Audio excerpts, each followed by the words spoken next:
Well, like the vorp of the TARDIS, that sound can only mean one thing. Welcome back to X's for Show, your premier show for media response. As for us, you can check us out at X's for Show. As for me, you can check me out, Nico Action, at NICOACTION. Hi everyone, I'm Jonah, and I'll be joining us, and I'm everywhere at Peak Jonah. Sorry, my brain farted there for a little bit. And I'm TK, wearing my Star Wars hat because I think we all know that crossover is going to happen any day now. You can find me at TK Elemental.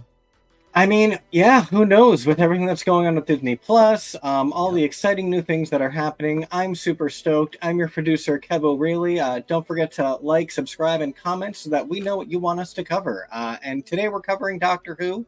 I'm excited. What an era for us to be in for this franchise. And what a great weekend to drop this, because Eurovision yesterday, what a great opportunity to talk about story and song from Europe. And then here today, we have more story and song from Europe to talk about, getting to look at a number of original numbers. I guess we'll also talk about the first episode, but I'm really, not just for the Jinkx Monsoonery, but I'm not like going on record and being like I hate babies, but I don't know that a bunch of babies made for the best companions. But Space babies. It was a lot. I actually believe that the actors, and this is part of the other problem, in terms of proper representation, I don't think any of those babies have been to space. So I don't think any of those babies are SAG. It's a real problem these days with space babies. I agree, right? One of many. To be clear, I will only be saying space babies because the show only said space babies, which led to the show saying space babies too many times. Yes. And I'm worried you, dear audience, didn't hear it enough. So I will be continuing by saying space babies whenever we refer to the space babies, because we're going to be talking about space babies. You're honoring the canon, and I respect that. You got it. Well, and speaking of space babies, William Shatner, and they even went out of their way, because he's a big space baby now. I went to space and I can't stop crying. I'm terrified. I'm terrified of space. Terrified of wolves. But he actually kind of came up this episode in his own wacky way.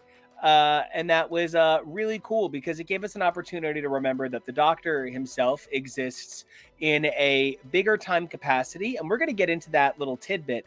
But one of the other things that this episode did talk about, or this pair of episodes, was how exciting it is for the media and the culture that has interacted during the time of Doctor Who and, the recent before, to connect with the Doctor. And so my big question for you guys is, much like the Doctor and his incredible companion Ruby got to check out the Beatles kind of recording an album, kind of, sort of, what would be the record you wish you could go see recorded? And who would you want to bring? I also really appreciate Cyborg calling us space babies. We do, in fact, make your dreams come true. And we are also taken care of by a giant ship that tends to our every need. Nanny. Pretty much. Nannybot. So for me, in terms No, hold on. Oh. You can't go first. I think we might have the same one. I'm worried. Oh, I don't think So he's going to cut in. Okay, go.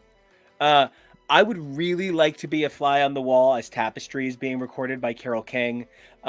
Interesting choice. Really fun to bring my mom as Mother's Day, and my mom and I danced at my wedding to Kevo to "Where You Lead" by Carole King. Tapestry was like my first favorite record as a kid. And Gilmore Girls, season 3. Eurovision.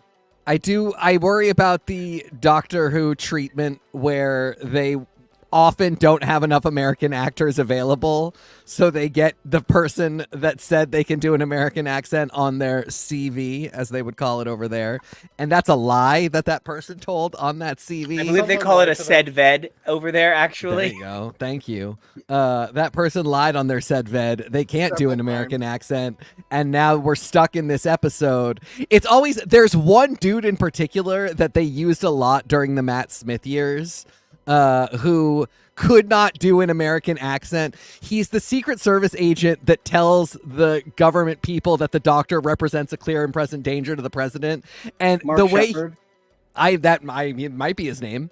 That's a name. But it's the most glaringly bad English American accent, and it just takes me out of it every time. Anyway, and I'll be Tom Holland. Hire some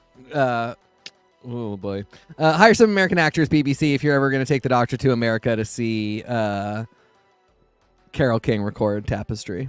And use Louise Goffin, her amazingly talented daughter, who sings on the re-record of Where You Lead. But, that's just me. And like I said, So, how about you guys? I want to be at... This is such a gay answer. Let me see the original recording of Lana Del Rey's... I knew you Born to Die. Born to Die. I'm taking you with me because I know you don't like her, and I'm hoping this would change your mind. And this is also where I can go back to an era. I love that you think meeting Lana Del Rey is going to change at 22, my mind loaded up on liking her that Clonopins. much. Yeah, I'm in. I'm there. Deal. Listen, I have to say it this way. I'm an apologetic Lana Del Rey fan because she's just terrible sometimes, and it's really hard to be her fan a lot of the days. See my John Mayer collection. I'm with you. But that's also one of those records where you kind of just, if you were not there when it came out or when it was really kind of big, you kind of had to be there. You have to realize like what that did for, and I'm going to use it in quotes, indie kind of. I think it actually still goes back on the charts to this day. You're not talking about a record that's unimportant. So I respect why you feel like you have to justify yourself, but there's like 800 million people that have illegally downloaded it that would agree with you. Now, TK, what album were you afraid? Would you think I was going to say Pele? Yes. It's up there. It was close. Yeah. It was so Pele that's or Rumors or Tapestry. Yeah, there you go. So yeah, mine is Boys for Pele by Tori Amos, which famously recorded in County Wicklow, Ireland. So, the only person we would have to worry about is the actor who played Tori Amos. Although that was when she was doing her most weird accents. So you wouldn't have to necessarily worry as much as you might in other years. Couldn't happen now. But back then you could probably take a British person and tell it to do an American accent and it would sound vaguely like Tori Amos. And then everybody else would be fine. So I think this would work out great. She sort of speaks like a Time Lord, but one that was not properly educated on Gallifrey. Oil spill. I Just think a regular Shebogan. That one is Mark Hawley around for that yet? I don't think he is. He only starts in the tour after that. So I don't even know who produces that because it's also not Eric. So fascinating. I got to look up more. But if you, dear watcher, Google Boys for Pele EPK, which was the album press kit, this was an early example of the oncoming digital revolution. Tori was always on the cusp of things there, but you can find the digital video press kit for Boys for Pele, and it has a lot of her recording in this church in County Wicklow, Ireland, and just being in Ireland. And I think you can really see the whole thing is ready to go for there to be like that monster that haunts the wedding chapel at Donna's wedding. That'd be a great one, something like that. Weeping Angels would be fantastic. I am very partial to Oud, so an Oud related thing, Oud and Tori Amos, just feels like it'd go together great. I'm writing this for you, Russell T Davies. Call me, I'll give it to you for free. I only want to say in that exact vein that Tori very famously had the first ever digital single before a physical single with that record. So, the doctor would think a lot of things are pretty important about that record. And Cyborg, I love the album that you're suggesting, Natty Dread by Bob Marley. I think that probably might not go great, but I love the idea. I'm gonna leave I'm gonna leave areas that I don't belong. I think that could get complex for the BBC to attempt to delve into. But, I'd love sometimes they do complex. Actually, no, I don't want to. Kevo, I want to ask you a crazy question. Yeah. Is yours Doctor Who Series 2 soundtrack by Murray Gold?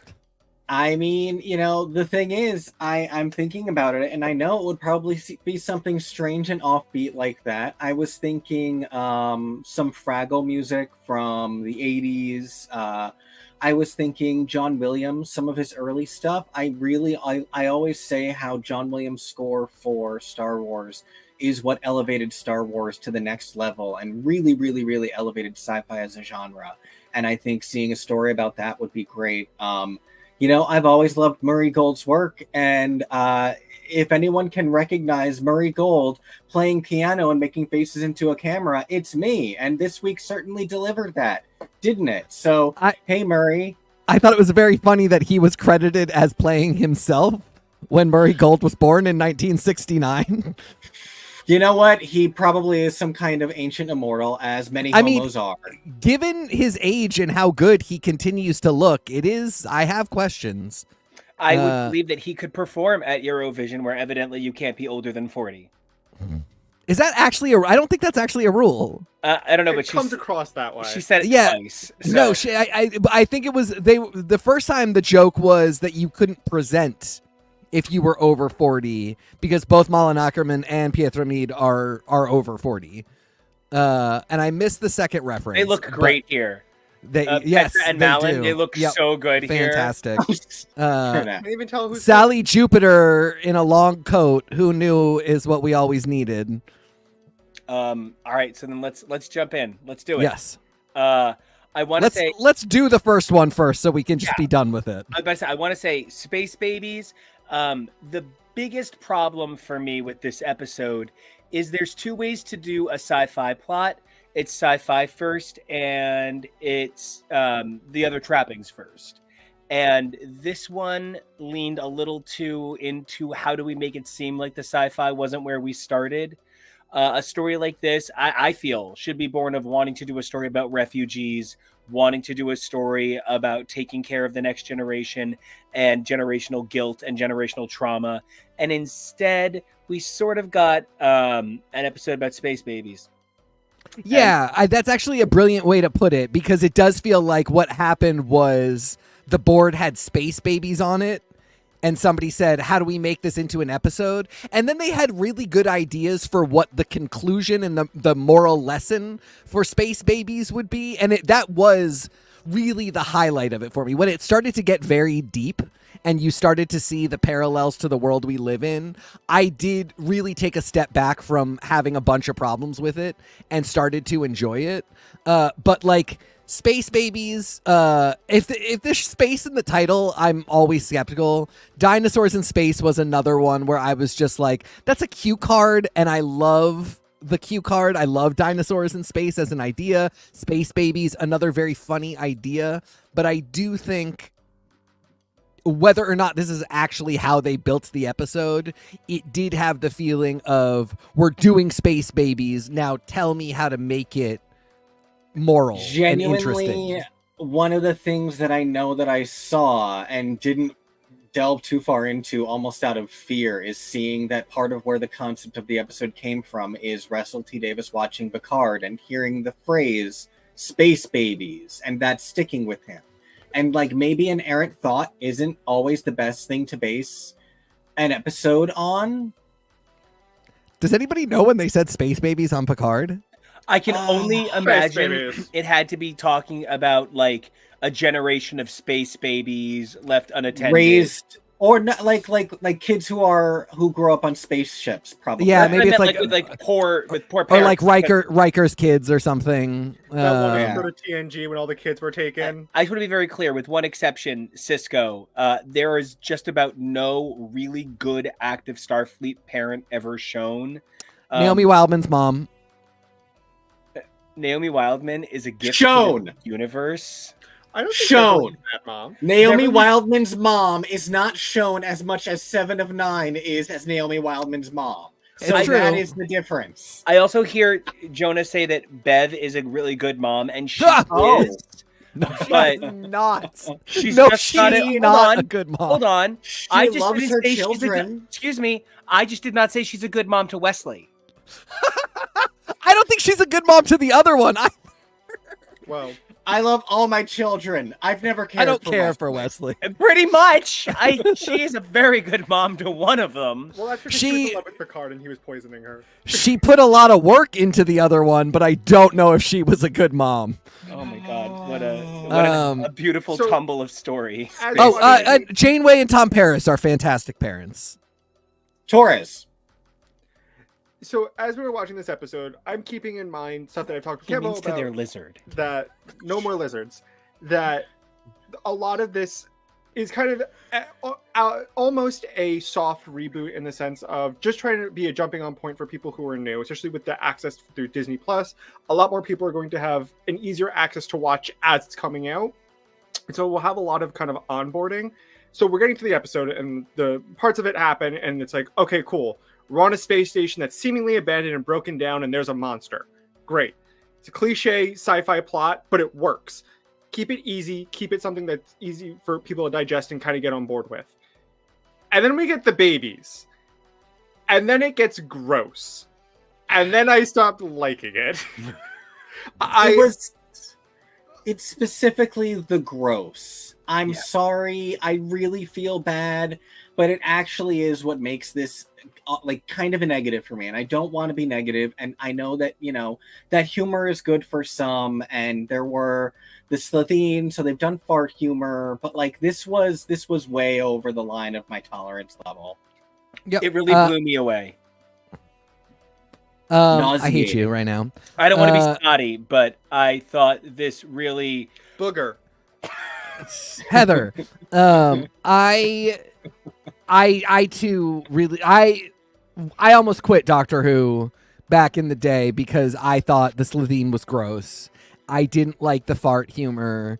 They ended up being so over the top stupid in other ways that I was able to forget and move on. And then the Doctor dances sealed it for me. But I noticed that that's a thing that Russell is willing to go for. And it's the same way I don't like that RuPaul likes fart humor as much as she does. Well, unless Akam Sakura doing it. The most shocking moment is that she was suddenly disgusted by a fart joke for the first time in 12 seasons. And then Tuesday did a whole bit about fart jokes. It really bothers me. Sometimes it comes up with the girls, and I think the joke is really bad, and I'm really annoyed that Rue is like, and you just nailed the humor. And then sometimes she does it, and I don't think it's funny. And for somebody who is so harsh to people, I'm like, how do you not know that this isn't funny and it's gross? And I sort of feel the same way about this. Like, it just surprises me because Russell T Davies has so many levels of humor that go from, way too adult for a child to be watching all the way to way too adult, but so perfectly done that a child will never know until they're old enough to get it. And he just has so much that he can do that booger humor was just a real bummer to me. And then to get into diaper humor, I was just like, this is a lot. This is kind of a bummer. I had two things that made it okay for me. One was that Disney Plus sets it up. They present it as this is the next episode after the Christmas special. Yes. And Doctor Who has a tendency to have kind of a sophomore slump. Kind of like somewhere in the second, third, fourth episode area, you might get one of your bigger duds. And I also... The Voyage of the Damned, if you will.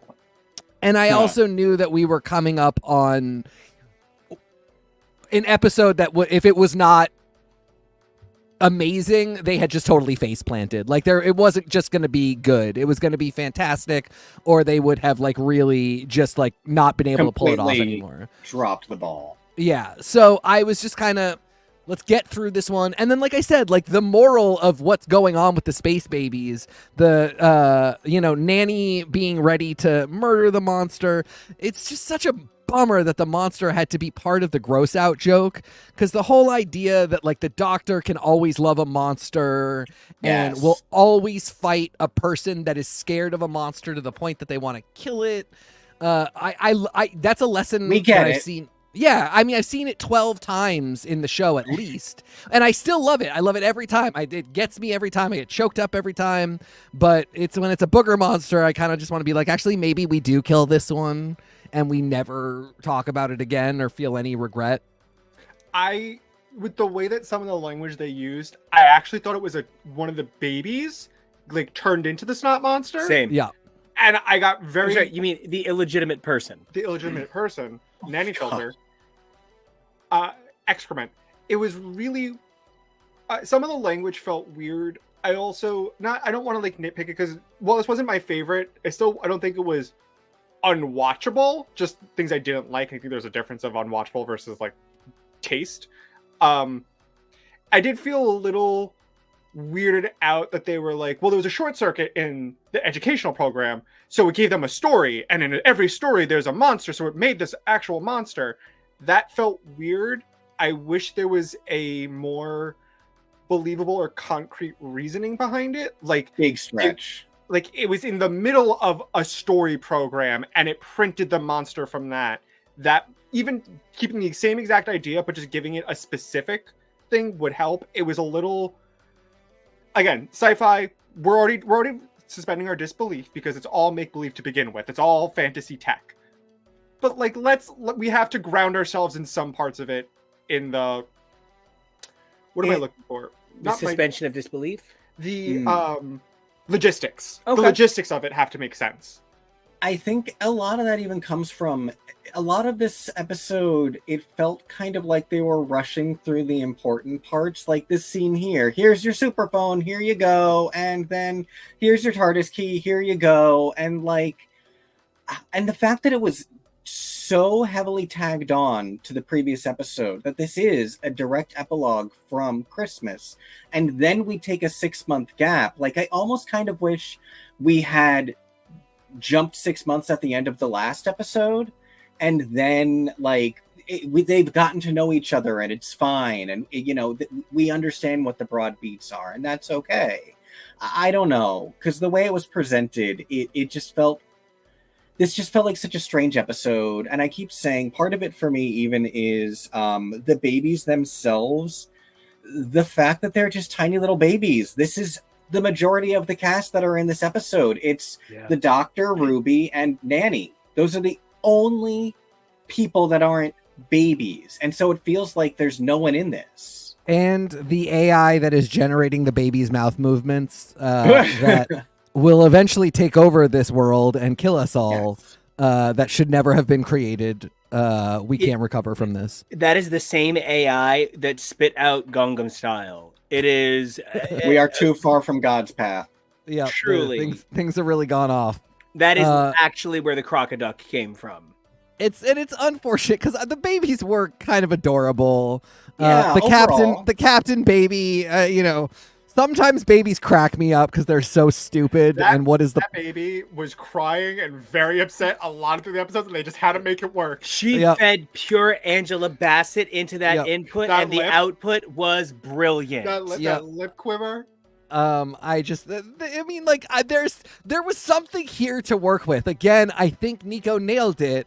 I would have, if they had been like, I want to have a really great moral lesson, I want to have a really scary monster, how would we make this scary? I guess, babies are so scared of everything that if somehow there's a monster that was created from the minds of children, that could seem really scary. And somehow you get to an episode that is centered around babies, but came out of a desire to do some things that are a little more organic to Doctor Who. Instead, we did get space babies now make it work. Why wasn't this called Look Who's Talking?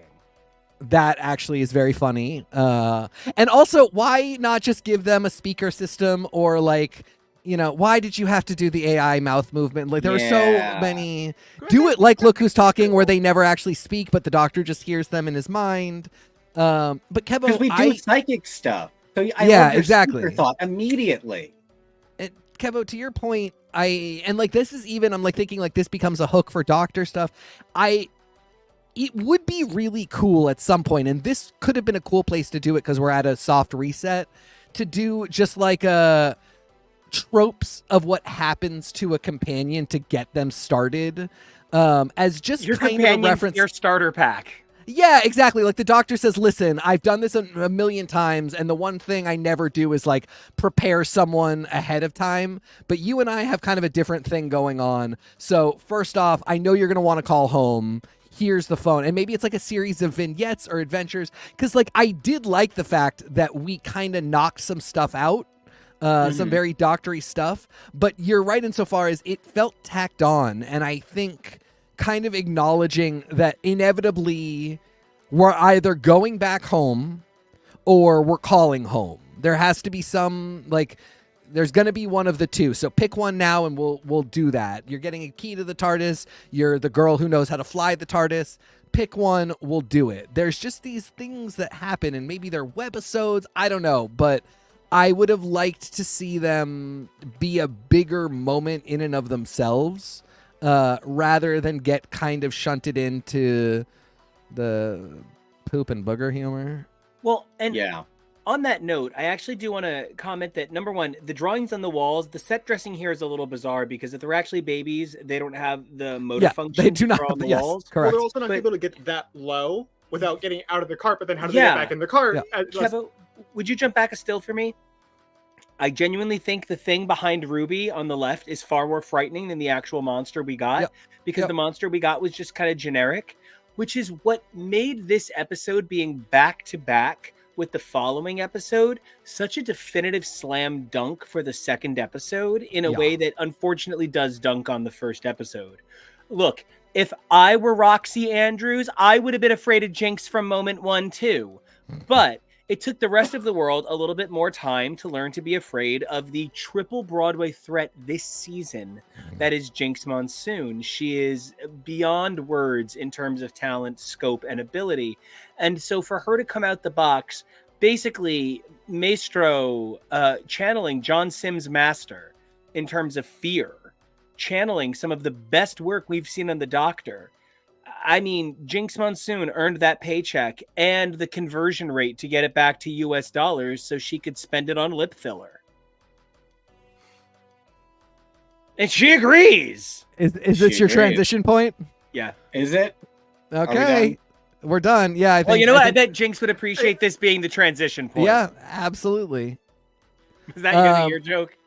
No. Oh, shit. Yeah, I mean, this was kind of a game changer. This was a moment in which it felt like a lot of people's worlds were colliding in really interesting ways. And I had so many questions just about like how Jinkx became a name that might have been considered for this role. Is Russell T Davies just a fan of Drag Race? Was he a fan of her?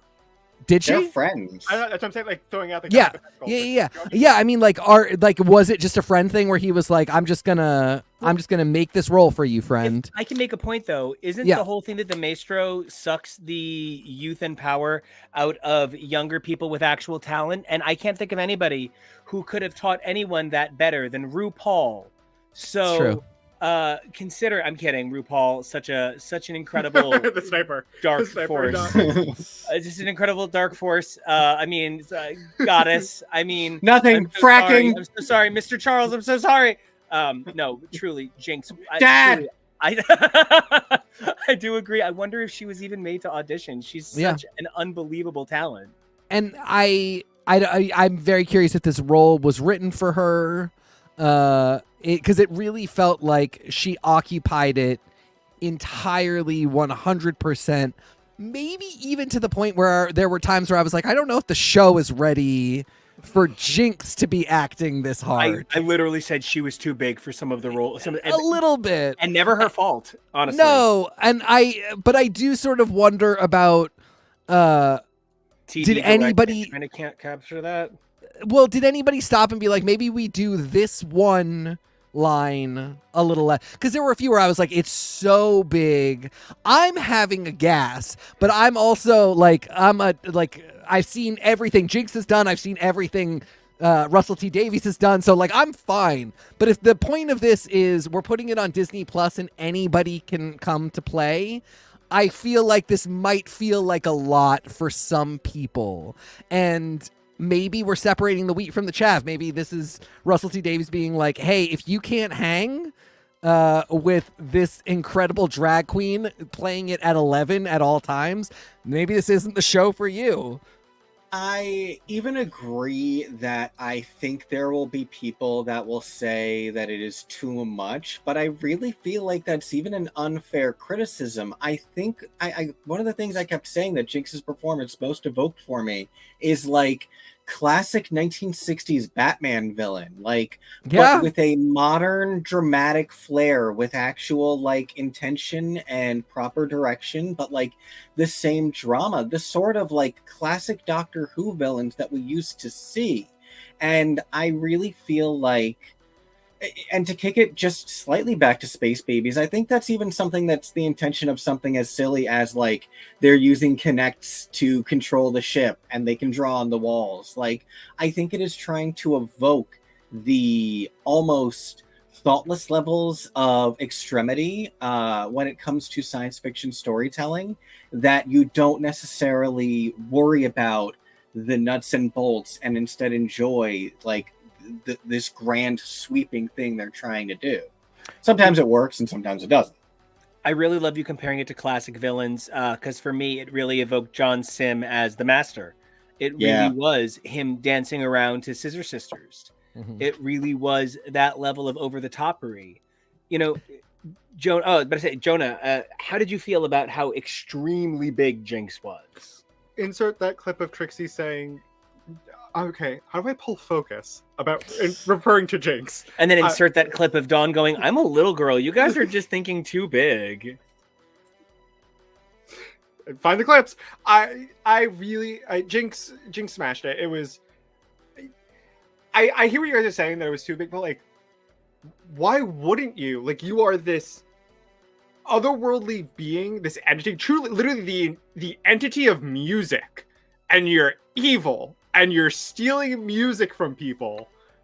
That's pretty badass and banging. Like, why wouldn't this entity be big? Everything about just even though those small bits of lore we get about this character was truly fascinating and everything. Even towards the end, where Maestro even considers, even for a second, like working with the Doctor, that feels like there's a slight moment where the Maestro's like, what is with Ruby? This is not natural.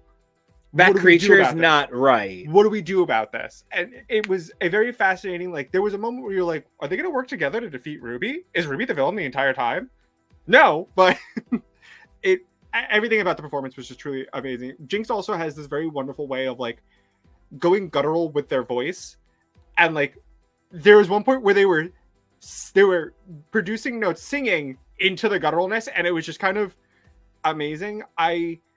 What makes me so happy, especially about the things that All-Star 7 has been able to provide for Jinkx in terms of just roles and like opportunities, is because of the career path of drag. A lot of drag queens just aren't taken seriously. You're, kind of mocked, and you're somebody in a wig and a gown or whatever, and hurdy-durdy on stage. Man, like, and it's true. Look at Lady Gaga or Cher or Madonna or Barbara Streisand. They've never been in a gown and a wig on stage.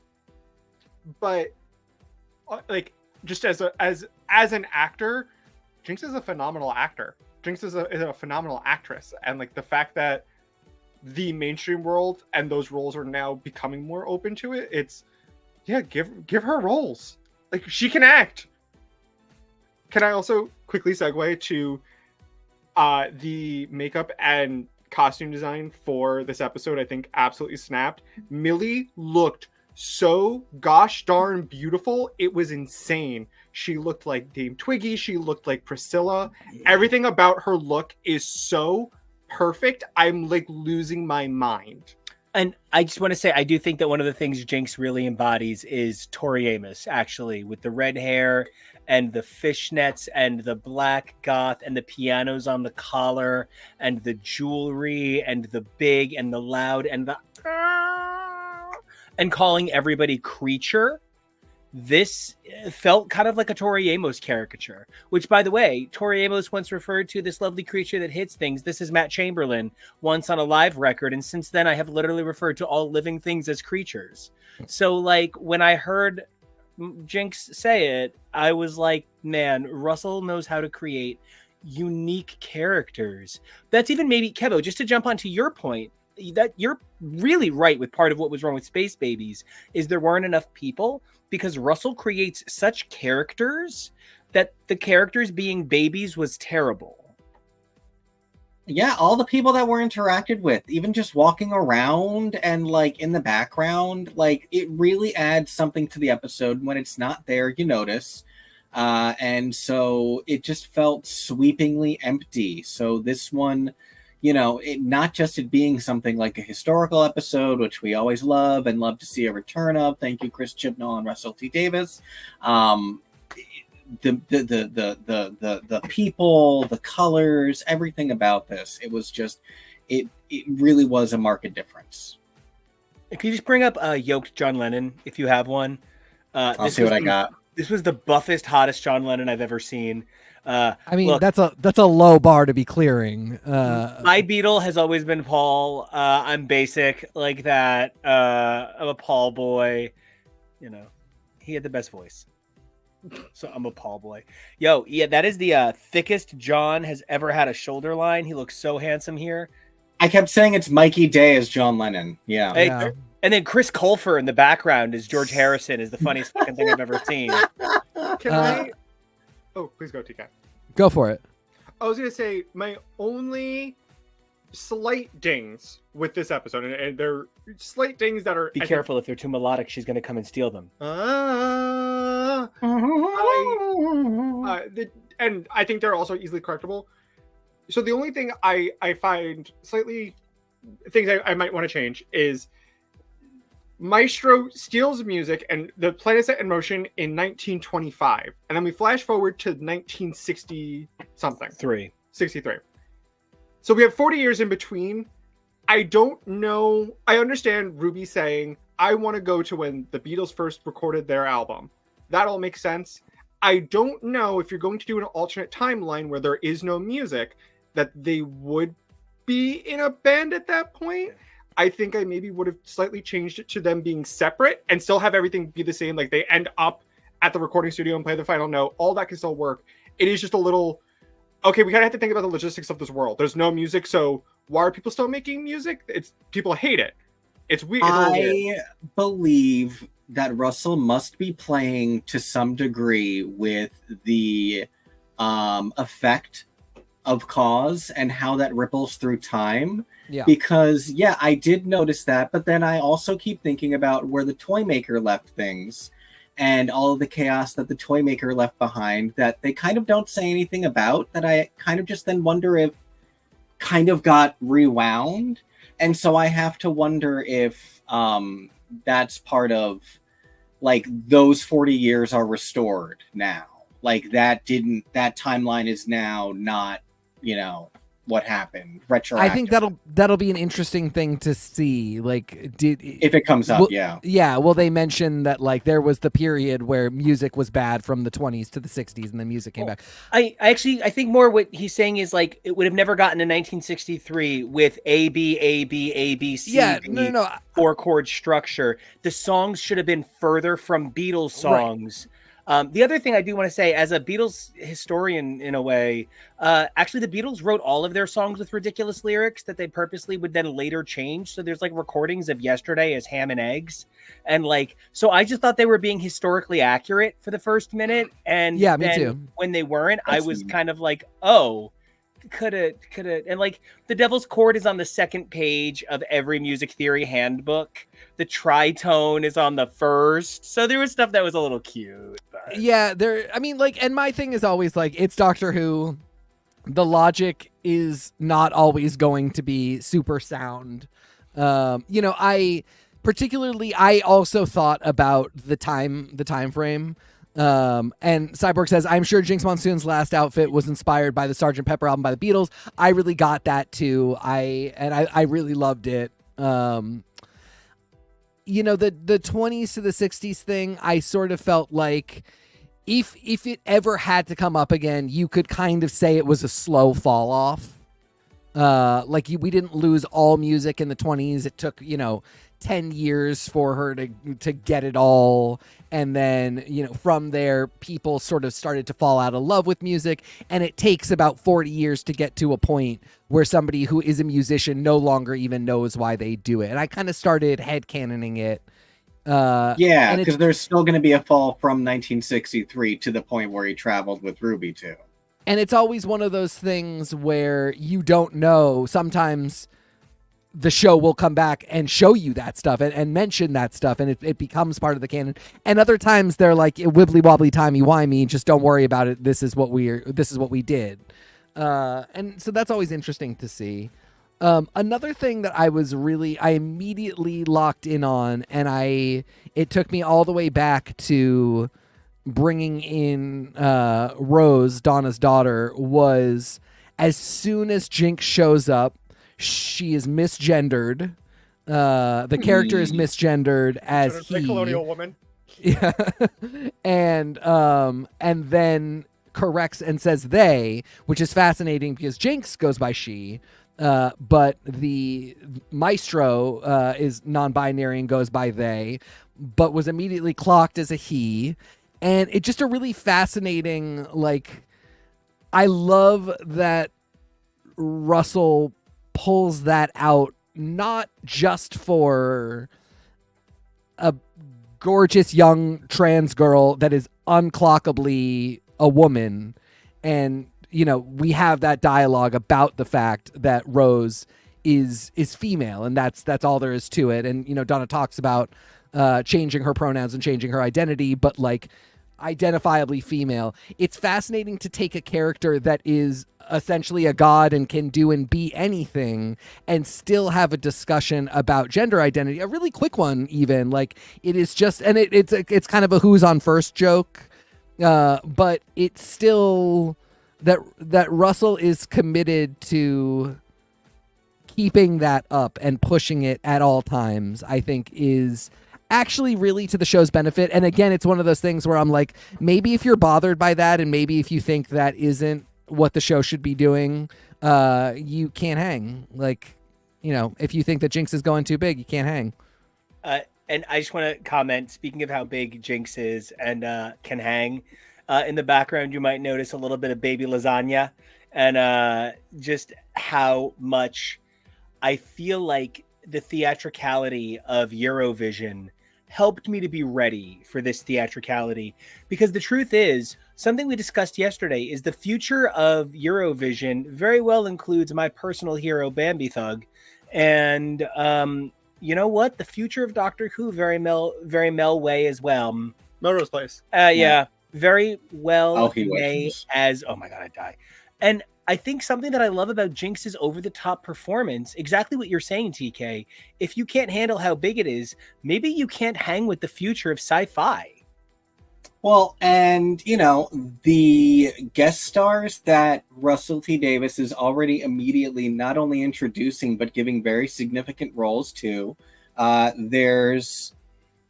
Yeah, load slower. That's great. It's Neil Patrick Harris, so It's Neil Patrick Harris, so he's screenshot, obviously. I was going to say that they're all friends of Anderson Cooper. As Polar Knight says, finally a gay Doctor Who in terms of the show itself. Yeah, there's a pretty gay version of Doctor Who. Yeah. Oh, I'm sorry. No, it's okay. Yeah. So I think one of the big things that the focus at this point for the series really needs to be, where is it going next? How big is this thing going to keep reaching for?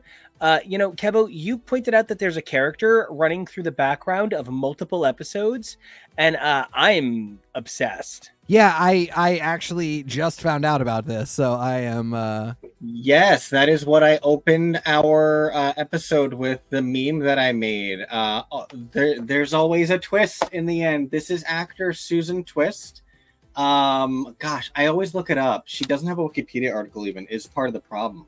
But she was on Coronation Street. I always get that confused with EastEnders. And she's been in all of these episodes so far. She was in Wild Blue Yonder as Isaac Newton's maid. She was in the Christmas episode as a woman who was requesting a song from Ruby's band. She was in the Space Babies episode as one of the people leaving a message on the screens. And then she was the dinner lady in this episode. She also is in a trailer for an upcoming episode, and she's already credited next week as the character Ambulance. I assume that just means paramedic. No. Like, She God, I hope. She Kirby'd an entire, thing, and she's now the ambulance. Who is this? What is this? What's going on? I don't know. So the actor's name is Susan Twist. Yes, and the character that people are speculating that she'll be played is named Susan Triad, which is why in this character saying Doctor Who in the trailer being labeled Susan absolutely caught my eye in consideration of the character that was brought up in this episode, the Doctor's granddaughter Susan. All of this weird stuff around Ruby and what's going on with her. A lot of speculation. She could be related to the Doctor. She could be related to the Toymaker. She could be something completely independent. Who knows? What we do know, from at least from the Baby Makers episode, Space Babies, is that she is 100% human, though we didn't see the actual end of the scan. The scan did clarify that she is Homo sapien. And then Maestro confirmed that there's something off and weird about Ruby that doesn't make sense about Ruby in general. There was also... this is another point, just to the point about just them trying to seed in stuff about Ruby, because that makes sense. Feeding into this character, her whole arc is going to be, who are my parents? Where do I come from? And the memory changed, and that only confused me in that moment, because I thought that they were trying to imply in the Space Baby episode that the monster was an imagination thing, because the Doctor talked about the memory, and then we see the snow, and it's like, is that actually there with them? Is that diegetic? Is that non-diegetic? I know it's referred to sound, but go with me there. And I was like, oh, okay, the monster is going to be an imaginary thing. No, color me supplies when it's something different. So I am fascinated to see what the truth is about Ruby. What is the truth? You can't handle It's a lot of spinning plates. I get what you're saying. I am fascinated to see the truth about Ruby. I will say I was surprised that the musical references were not Doctor Who musical references.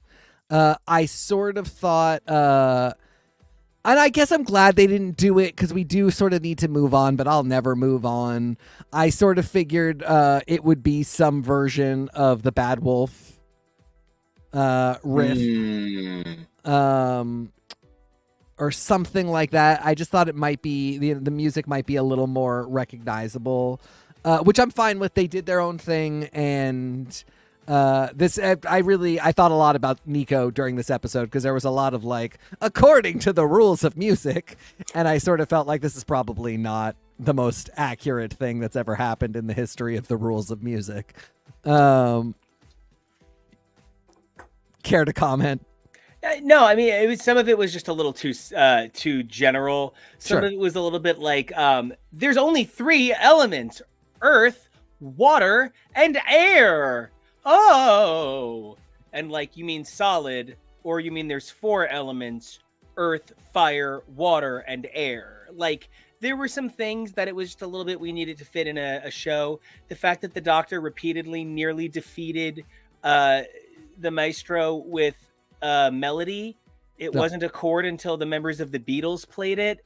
And so I don't know how the Doctor was ever going to use a magic chord when a chord is literally defined as multiple simultaneous notes. That is literally the only thing a chord has to be. Multiple notes. And the Doctor literally never played multiple notes, and yet was somehow going to be able to defeat the Maestro. That is literally the same thing as not knowing what a liquid is in terms of that level of science. Yeah. A chord is multiple notes. So when they did defeat the Maestro with the multiple notes, I was like, wow, they really were building towards something. They just could have maybe been a little bit more careful. Yeah. And then we got to the song and dance number, referencing maybe this woman that we've just seen, referencing what is clearly going to be something that we get at the end of the season, a twist. There's always a twist at the end. I really something I genuinely appreciated was that there actually was a twist in the musical number when the Harbinger showed back up at the end. I was not expecting a real twist, and then there it was. Harry Binger. I was maybe expecting more of a twist. Yes. I was maybe expecting it to, you know, I don't know. I mean, I'm giving a side eye to Russell T Davies about the fact that Maestro is another name for master. It was a choice.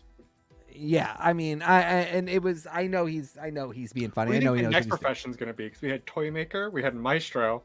I think it'll be train conductor. I actually wonder if the reason that she's likely a one-season companion and there's something wrong with her is I've wondered if Ruby is one of the Toymaker's children. That's exactly what Jake said. The spirit of adventure or the spirit of betrayal or companionship. Yeah. Or maybe she'll choose. Maybe you have to grow up and choose what you do. Yeah, we don't know the rules. We've heard that she may even be in season 2. So if she is, maybe she's a villain there. Yeah. Maybe she's a good guy in season 1 and is a villain in season 2. Not that I want to see the Doctor betrayed in any capacity, but that's fun. That's drama and story. It's not a story we've seen in a while. Yeah. And usually even, you know, like even when it's a betrayal, it's kind of there's something more going on. It's actually usually Amy or River, and it's actually the rebel flesh, or River isn't actually betraying him, or she'll learn to love him. Doing a full musical number, pro or con? Pro, but I'm a musical theater guy. Generally pro. When this one started, I was very nervous. I didn't love it at the start, but then somehow this is one of those things that the longer it went on, I felt like the better it got. Yeah. I think we went all the way through, and I just maybe, Coco Chanel, take one thing off. I maybe would not have done the musical crosswalk. That again logistically made no sense. The crosswalks are too large to play notes on each line, and they weren't doing that. So like they would hop off, and like 3 notes would play, and then they would hop onto a white spot, and 1 note would play, but then 3 more notes that were different notes would play. And just like I love that we are this whimsical, but maybe we just cut that out and just walk back into the TARDIS. I do think that this was a cool move. Doing a full musical number. And I don't mean to be like a Moonlight gay, but like maybe we didn't need La La Land to be a film. Maybe it could have been a really cool 11-minute special. And this kind of did the same thing. This sort of said, here's what we think about the coolness of this era's music. Here's a whole lot of the best of this era, because this was not one genre. I went to go and try and do this. And I like a quick thing, like I did, I like to do these things. Like I like to like go through and make the score. There's always a twist at the end. There's just too much song. Couldn't possibly do it. I thought about doing That's My Dog, but I just felt like I simply couldn't do it justice. Also, shout out, we also got Cilla Black. We did get Stilla. We also got her horrible song. We got a couple of fun songs from the Maestro as well. And to Cyborg's question, has anyone thought the Doctor is a child of the Toymaker? My partner and I were discussing when the episode was airing, not necessarily the Doctor as a child of the Toymaker, but that the Doctor is from the same place. And is a part of whatever the kind of ecosystem is outside of our universe, and that's where they were found as a baby that was then brought to the Time Lords, and all that happened. And I also love Mark's other comment about the idea that Ruby could perhaps be the daughter of Susan, the Doctor's granddaughter, and the man that she went off with. There's just so many different things that are in play right now. And one of the things that I wanted to bring up earlier is, we're talking about Jinkx. We're talking about Neil Patrick Harris being the Toymaker and them being these characters that are so big and are going to be making such huge splashes. But we have another Broadway figure that is going to be coming up later this season, not only playing a character, but seeming to be playing a significant character this season. Jonathan Groff's character is labeled the Rogue, which is what this episode is titled. And one of the things that I keep wondering as I am seeing trailers, and bits and pieces, and something that I think about with the way the Doctor was introducing himself in Space Babies and talking about how where I'm from is very posh. People have proper names like the Bandit or the Rogue. And I was kind of wondering, what if we introduce new Time Lord characters? Everyone was wondering if this is going to be Captain Jack somehow, or if this is this, that, or the other thing. But what if this is just a brand new Time Lord? And what if we start introducing new ideas? And so I'm really wondering, is Ruby one of the Pantheon, or is she a Time Lord? Or is Ruby, yeah. The Ruby would be a really interesting Time Lord name. I really think, I don't know. There's really a lot of things in play right now. Boo, Jonathan Groff, boo. But I do. We've had worse people on this show. Yeah, it's true. Not a lot of them, but it's true. There technically have been worse ones. My only thing is, somewhere in this zone of we're doing a soft reboot. We just came out of the Chibnall era, and Russell T Davies is going to be very cool and not erase all of it or say it never happened or just call it nothing. But the amount of time that has been spent saying the Time Lords are all gone. They are no more. I am the last one. For one thing, I don't like that, man, because I worked with this show to get the Time Lords back. I was there for all that, and it's not interesting. No, it was a really cool place to start 20 years from. ago. Exactly. I loved when I found out about it then. I was really excited, and I always thought we would get them back, and we got so many near misses, and they're just on the other side of the universe yelling at you, and then we finally bring them entirely back. It was well earned with a lot of baits and switches, and I will just sort of be annoyed if we do either just it turns out there's like dozens, even though they were all killed, to the point that he actually says Susan might be dead because the Flux would have just killed anybody with Time Lord DNA, and so she might just, it might have just hit her and she might be dead. The idea that we would get other Time Lords would be a little bit like, now I have to know why. Or they're all back, and again, now I have to know why. Now it's all about that, which with Ruby in the mix could be really cool. We could be leading up to a whole bringing them back again.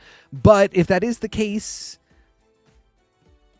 we got to chill. We got to keep them around, or we've got to make new rules like Dua Lipa, and we got to chill with Time Lords for a while. They're either back or they're not back, and then we got to be done. I can't keep doing this back and forth. But if we do that, I'll be happy. Oh, and speaking of things that are in play, just before we do any amount of going out, yet another person who is very confusing and mysterious, there's, just to add to what you're saying in terms of there's a lot going on. It's all very confusing and a lot, and I feel like part of it is you can never tell what Russell is doing. Is Susan Twist being in all these episodes going somewhere, or is it just a gag?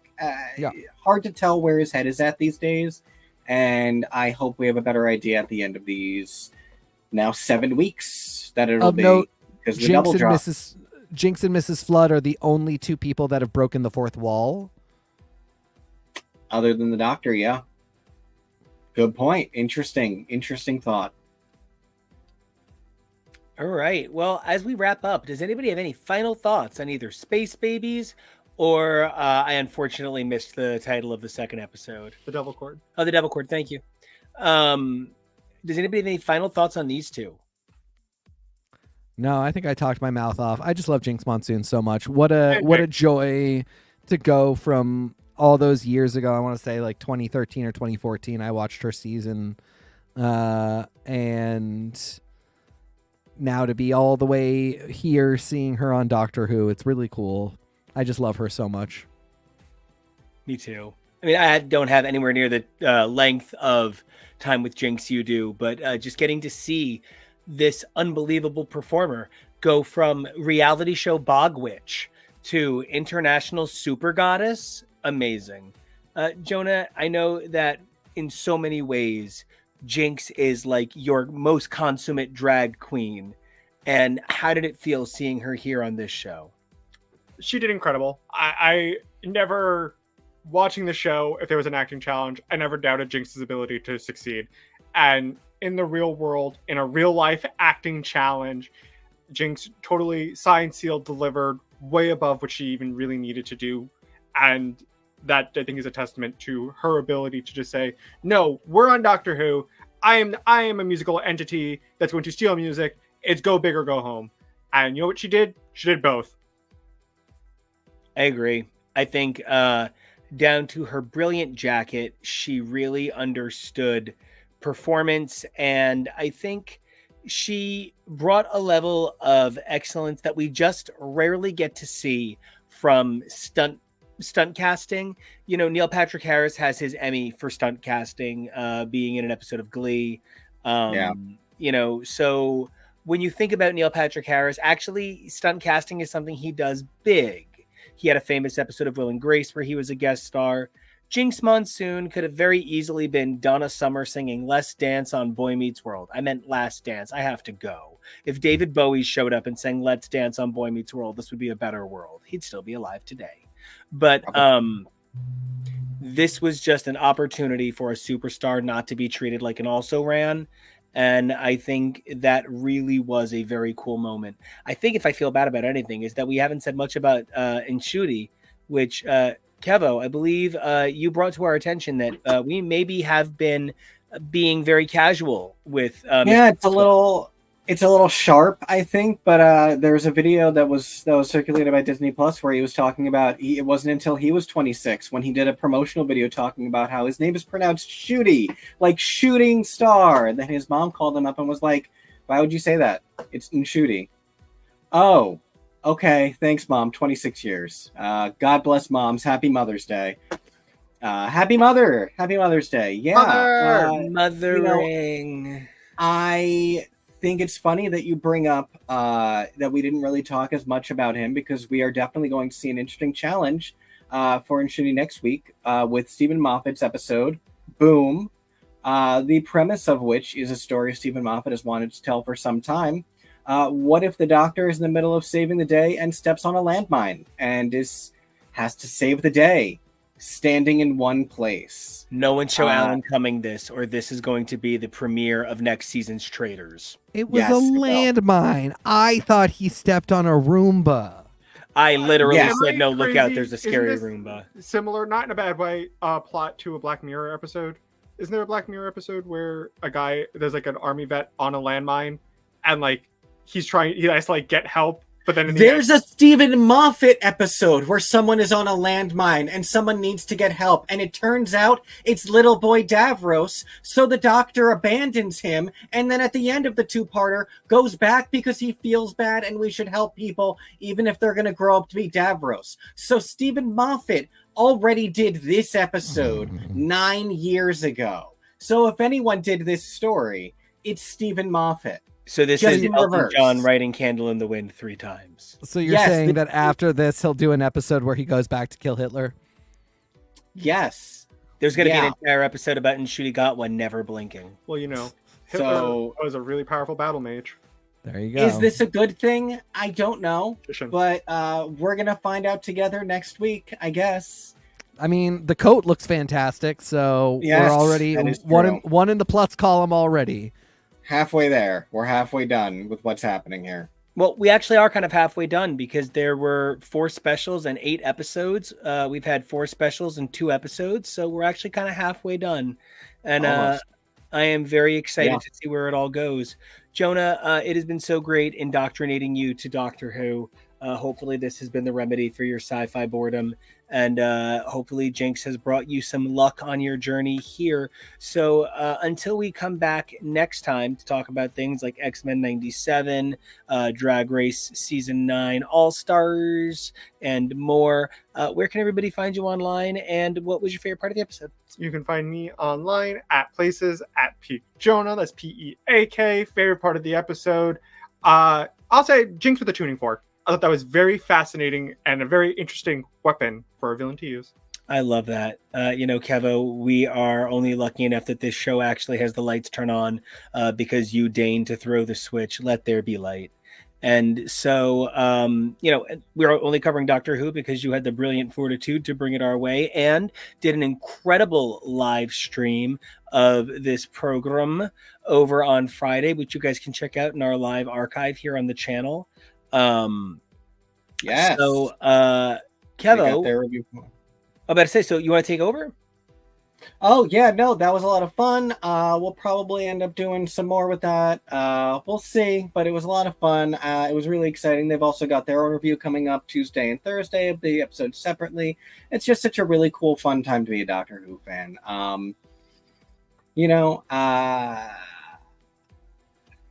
I don't even know. I'm just super excited. My favorite was probably... I'm just going to be lame and say the musical number. I thought it was really fun, and I was very nervous about it because I didn't really love the Star Trek musical as much as a lot of people did. So I'm very nervous of musical numbers at this point in my life, but I liked it. I thought it ended up really good. And, they're going to meme the hell out of it, so it better be. And you can find me on the social at Kevo Really. That's Kevoreally. Teak, what about you? What did you love, and where can everyone find you? I loved Jinkx. If I had to be really specific, I can just say the moment that she shows up, the initial intro scene with her, I was just immediately excited. I immediately could see that she came in completely ready to play. No timidity, no needing to warm up into it, maybe feeling like, oh, she's not great for this character, but she's Jinkx, so I love her so much. No, it was just perfect from note one. And that was really exciting. And you can find me at TK Elemental. Nico, what did you love the most? Where can everybody find you? Tell me everything. Tell me how much you love making music. You guys can find me at Nico Action. That's NicoAction, and add the word music if you want to check out my music. And honestly, my favorite thing has been people like Cyborg tuning in. Thank you so much for 2 amazing shows today and yesterday. Thank you so much for having room for us in your fiction library and making room on your shelves for our volumes. Means the world to us. And we are such big fans of everybody the way you guys are fans of ours. So we ask you guys to do 3 things kind of for us, to be honest. That's like, comment, and subscribe. That's one for each of them, right? This one's like, that one's comment, down there is subscribe. He's also sneezy. It's a secret superpower. But then there's 3 things we actually want you guys to do for us, for you. That's number 1. We need you guys to stay safe. The doctor can't be saving everybody all the time. Sometimes you got to be your own doctor, okay? Have TARDIS will travel. Number 2, you got to be brave because the doctor would want to see you be brave. And number 3, if today taught us anything, or I guess Friday, it's that anything can evolve at any time, and we want to see you guys evolve daily. So until then, we will see you.